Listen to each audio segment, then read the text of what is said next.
Today I'm going to be presenting on what we as an organization are doing in the Caribbean and why it matters to the blockchain and Bitcoin ecosystem and space. So without going too much into blockchain technology, I think you guys would have been bombarded with that throughout the day. I think I can skip the first few steps. The benefits of blockchain are well known, and in our particular case, we utilize the Bitcoin layers for its trustlessness. It operates. Is this my? Yes, it is. Okay, it's even better. So it operates through consensus. It operates on an immutable public record. It removes the risk of forgery through the double spend problem, and it enables interconnected financial systems because it's open, it's built on an open protocol, anyone can connect to it.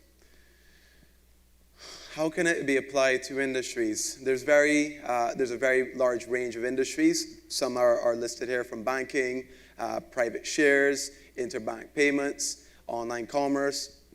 Going further into my presentation, I can go into one particular industry that we are interested in, and that's digital cash issuance. So Bitt.com is a financial technology company that operates in the Caribbean, and there's a reason that we do. There's a couple of some fundamental systematic risk and issues that exist within that part of the world, starting from high settlement times. The lack of financial infrastructure results in a high settlement time within most of the markets because it's also cash dominant. The main mechanism of movement of monies or value transfer is the wire transfer system. Checks are still a very dominant thing on most of the islands throughout the Caribbean. Now, the Caribbean is made up of 30 different territories, ranging from the British territories to the US Virgin Islands to the French, the Spanish, and then you have independent territories like Barbados, which is where we operate and where I'm from. Some of the other problems in the region are unbanked citizens. You have a general part of the population that do not have access to financial services. This is partially because of the onerous activities to open a bank account in the region. It could be lack of identification systems or onerous costs against owning or maintaining a bank account. Lack of banking infrastructure, another massive problem in the region. For example, here in America, for every 100,000 citizens, you guys boast around 200 ATMs. In the Caribbean, for every 100,000 citizens, we have merely 30 ATMs. And that's just one example. That doesn't even talk about the bank branches and the modern infrastructure like online banking. The next problem in the region is fragmented currencies. The fact that you're dealing with multiple different islands, Barbados, Jamaica, Haiti, Cuba, they're all using independent currencies. Restricted barriers to e-commerce. For example, in the region, the starting e-commerce platforms are $1,500 to sign up, $150 a month, and 3 to 5% per transaction. High remittance costs. A very big portion of Caribbean people, the diaspora, live here from Miami to LA to New York, and they send money into the region. Sending money into the region has an average cost of 8 to 15%. So for every $100, $8 to $15 is being siphoned off by third parties. There's no open gateways. You have a fleet of islands and offshore territories, but no one's using a common platform. Everyone's operating on different rails, different systems, and it's not based around open trade or interconnectivity. And then the biggest problem facing the Caribbean region is a threat called de-risking. Now, de-risking is where the correspondent banking relationships are threatened and removed from the indigenous banks within the region. So looking at a territory like Belize, they would have lost their correspondent banking relationship. And what this would have meant was the citizens of Belize would have not been able or would not have had the ability to move US dollars in or out of the country. This is the death of some of the territories in the region. So the answer to us as an organization many years ago became quite evident that it was blockchain. It was the only real solution because it solved a multi-set of problems at this magnitude. It suspended the need for complicated correspondent linkages, and it made all transactions transparent and traceable. We'll get into further issues right now, such as de-risking. where it was the phenomenon occurring largely in international correspondent banks, where correspondent channels were restricted to broad classes of customer relationships. So in the example that I gave of Belize, we would have saw what occurred when a country lost its entire ability to move US dollars in or out. And this would have resulted directly from a form of de-risking. Some of the reasons are it's perceived as high risk. The region is relatively seen as high risk, and it's seen as very low reward because you have multiple territories, multiple sets of rules and regulations, different governments, different central banks, a multi-set of legislation. So the amount of work required adds for a level of low reward. One of the major solutions would have been an inter-Caribbean settlement network to reduce the regional dependence on international banking systems, and using blockchain technology to enhance the anti-money laundering and know your customer transaction monitoring and the customer due diligence through digitization of currency. So what we're going to jump to right now is where we as an organization took lead. And this was the building blocks of digital money. So we know what digital assets are right now because we have one that's the predominant of this entire conference, Bitcoin. And they're cryptographically secure tokens that hold value and can be transferred between two parties without the need of a central counterparty. That's a pretty important part. Bitcoin is an example of one digital asset, but the technology can be built upon. Utilizing technologies such as Ethereum, sidechains, micropayment channels, alternative protocols like the Colored Coin protocol, you can build digital fiat currencies. With blockchain-backed cash, the transaction is a settlement. I'll go into further how we accomplish this mechanism, but these digital assets open the door for smart economies. So Bitt.com is a financial technology company that would have established itself in Barbados in early 2013. The goal was to bring financial inclusion to the people of the Caribbean through building out next generational products. Bitt tried to accomplish this by breaking down the money supply chain into 3 layers. Our services allowed financial transactions to become digital, affordable, and openly available to everyone. What we did was we decided that the only way to really redefine an ecosystem and introduce a brand new money supply chain was to start from the top-down approach. So what we realized was the money supply chain was broken into 3 layers: the asset creation layer, the asset distribution layer, and the asset accessibility layer. Or in the case of money, you had central banking, commercial banking, and retail. So we looked at this mechanism and decided we would start at the central banking level.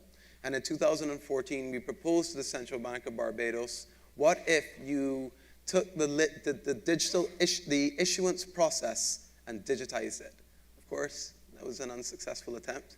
But throughout the next year to 2 years, we came back with better policies and procedures ranging from disaster recovery to offline issuance to counterterrorism financing, anti-money laundering, all the things that a regulator would have wanted to see that would have matched the software and technology.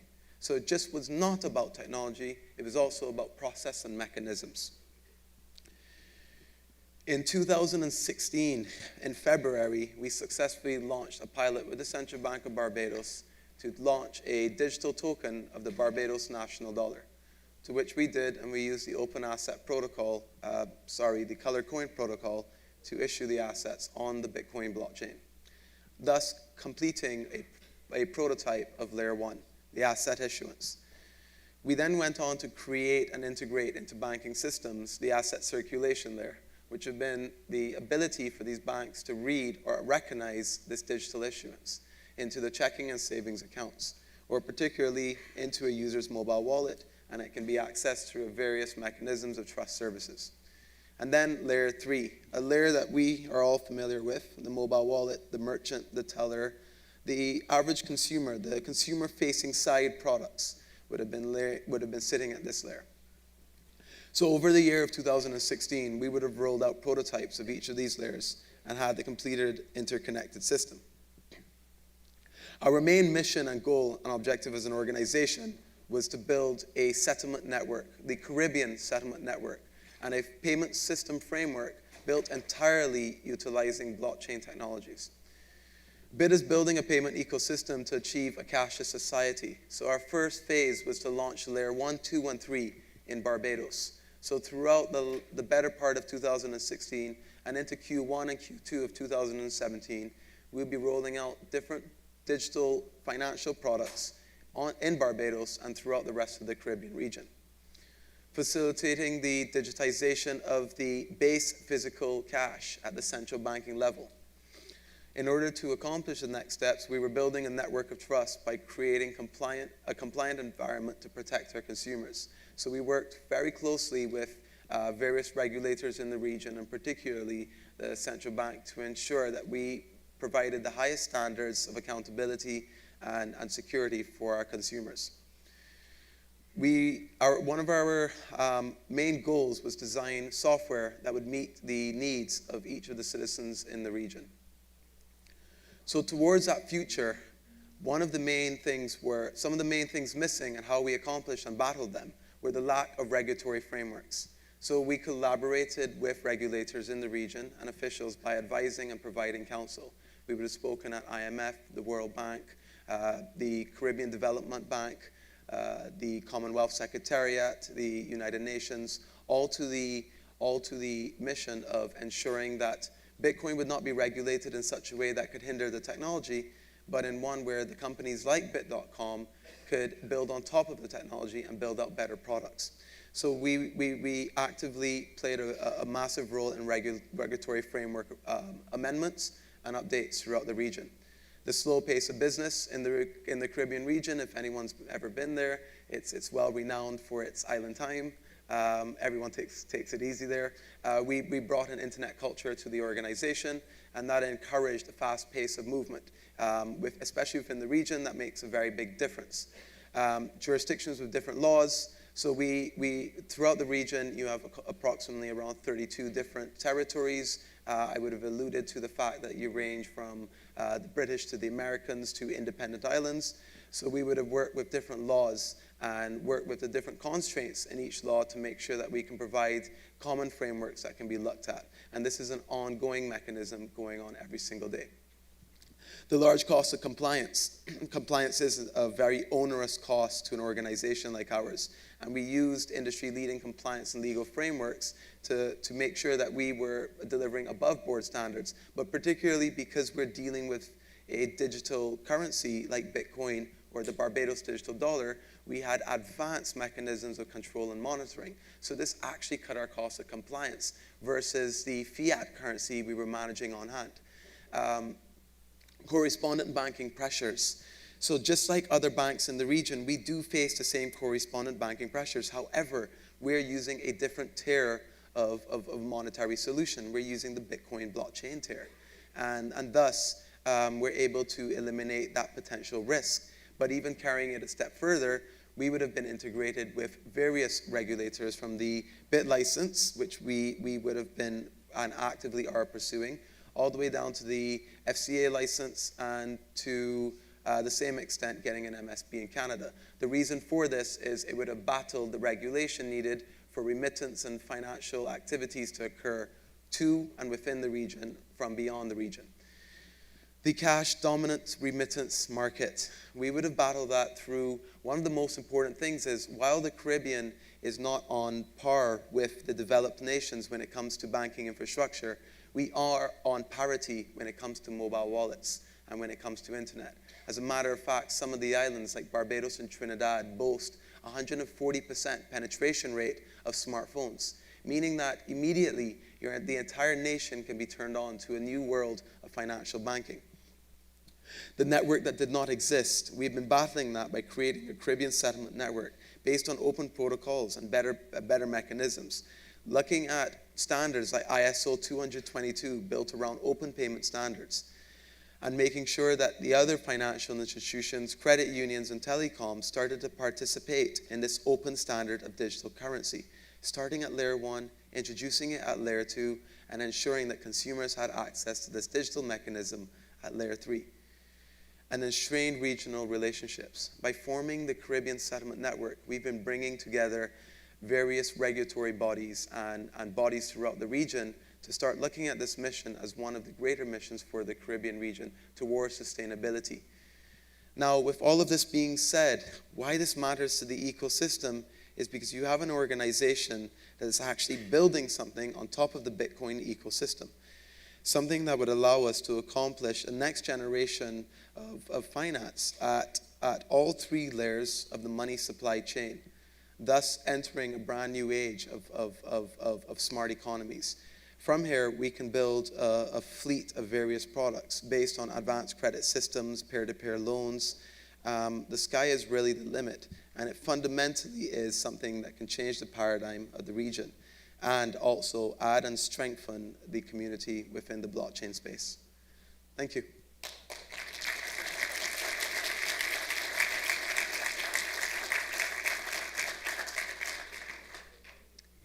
Well, thank you, everyone. Yes?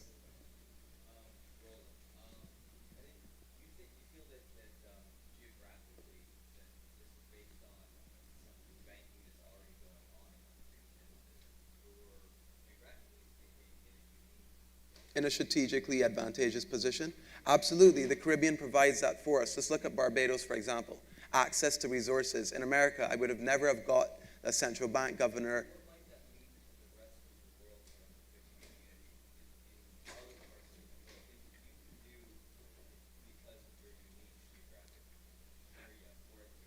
You're talking about litmus tests over here. So being able to see an environment deployed, and it's a fail quick model. You're able to see what an entire ecosystem looks like once it's deployed, from not just the layers of money, but from all accesses of transactions, where every transaction can now, in theory, become digital within a closed economy. That can be piloted, tested, and rolled out a lot more efficiently and quickly than a larger country, let's say India, Russia, or China. So you have access to the resources, the ministries, the FIUs, the regulators, the central banks, the commercial banks, and you can bring all of those actors into the room to have an intelligent discussion about what would an ecosystem look like had it been designed. So yes, the advantages are there for the markets in the Caribbean. Furthermore, once again, you have 32 different governments. If one doesn't work with one, you can go and get on a boat and head over to the next island.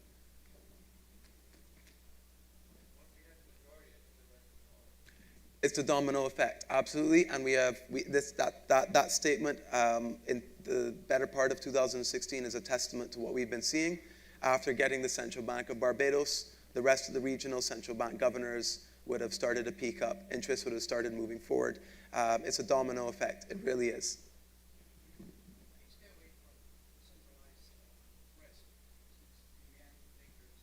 So there's multiple models that you can launch. You see, now there's something that I should actually bring up and why we matter in this space. We would have launched the first ever digital cash on a blockchain approved by a central bank. And off the cuff, that doesn't sound pretty, but why that matters is you can look at a model like PayPal or M-Pesa, Safaricom. They're creating centralized monetary systems. What we have, in essence, created is a decentralized monetary system. The Barbados digital dollar is a peer-to-peer tool. Bitt.com or the government of Barbados couldn't stop that dollar from moving from Joe to Harry in a peer-to-peer fashion. And we've never seen this occur at the regulatory central banking authority level of a country before. The centralized risk that we face as an organization, as a hosted wallet, the risk of someone using our platform for terrorism financing, money laundering, or fraud. But through good policies and procedures, through a good compliance program and making sure your compliance officers are doing their job, and through good financial operations, you avoid those centralized risks. But ultimately, you try to decentralize the problem as much as possible, while knowing that if you go too far in the decentralization end, you might destroy the usability. So we try to find that balance that covers customer usability in a developing nation or nations like the Caribbean, while ensuring that we match the needs for regulators. And it's a middle ground that I think we found. But yeah.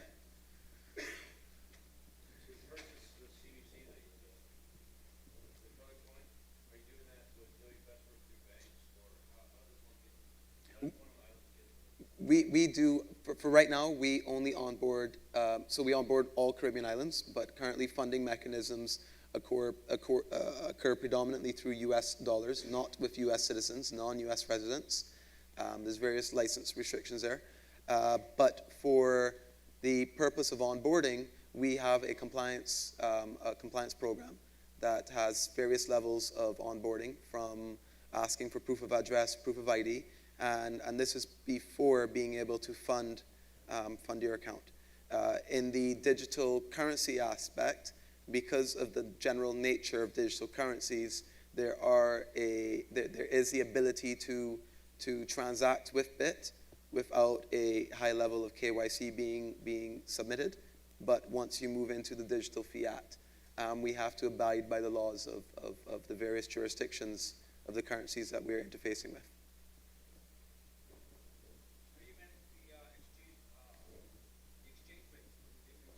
We actually we actually operate, Bitt.com originally started in 2012-13 as a push and pull digital exchange. So it's driven by free markets, to be quite frank with you. People list their buy orders and their sell orders according to the currency pairs, and I'm confident that free markets are the way to go. So the short answer on it is a push and pull digital currency exchange is what allows people to derive at a price. Obviously, you would be using maker-taker fees and I mean bots to try to populate the liquidity of the order books, but it's your standard exchange behind the scenes. Yes. Oh, absolutely. CIMA, the Cayman Island Monetary Authority. Well, we love them. They told us in early 2014, Cayman doesn't have any such laws or any plans to regulate the industry or to bring about regulation. But since then, there's been nothing further in terms of due diligence or advancements made. But we do, as a matter of fact, one of our very first businesses were operated from the Cayman. So hope to see you soon in 2017. Yes. Cuba has 5% internet penetration rate, so it's a little bit difficult. My partner, who's sitting directly behind you, would have scouted Cuba 3 times already, got diarrhea on one of the trips, loves the place, absolutely amazing. Octopus is their main dish, but Cuba's market just isn't. It's not there yet. You're talking about a market that it has low internet penetration rate, low infrastructure. It's now starting to open up to the international market. The regulation isn't there. It's a very difficult market to navigate with or without government networking or connections. So it's generally one of the last markets in our Caribbean expansion policies, but it's definitely one of our markets, but not I wouldn't say an immediate market. Beautiful market, but not immediate.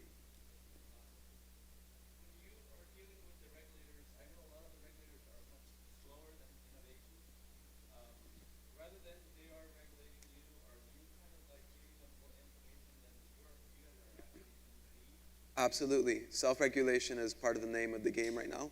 A lot of the regulators are taking the hands-off approach, the wait-and-see approach. And what that comes down to is you, as an organization, having to take a level of responsibility to look at best practices, learning from what not to do with a Mt. Gox situation, what not to do with a Bitfinex situation when it comes to cold wallets. These various self-regulation tactics that one can impose on its own company. That's generally what we have been doing for the last 3 to 4 years. And there's other standards that we follow, like the Cryptocurrency Consortium, the C4 standard, introduced by Mike something, amazing guy. But the fact is, there's self-regulation is a big part of it. And it depends on the licenses you go for as well, because then it would like the Bitt license, for example, would have been a very stringent and onerous set of activities that our organization would have had to follow in order to be compliant. Thank you very much for your time.